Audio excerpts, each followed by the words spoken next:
Horses out. We have J. Jewel. Pass to begin. Moving up audience now. Top meet. Tagurano. Buena Fortuna. Isa pa.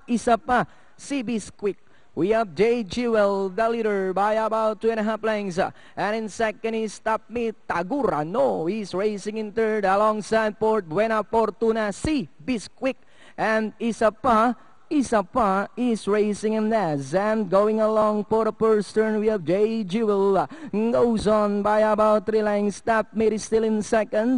Danori inside third. Tagurano. Isa pa. Buena Fortuna. Si Bisquick. And still J. Jewel by about 3 lengths. Top Meet still in second. Tagurano in third. Buena Fortuna. Isa pa. And si Bisquick. And still J. Jewel by about 3 lengths. Top Meet remains in second, and in third Tagurano. Isa pa in fourth. Buena Fortuna and si Bisquick.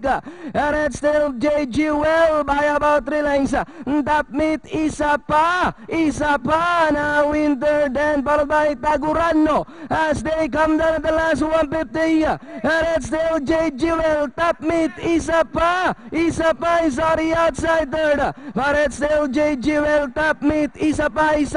J. Jewel. Top Meet is already outside to take the lead.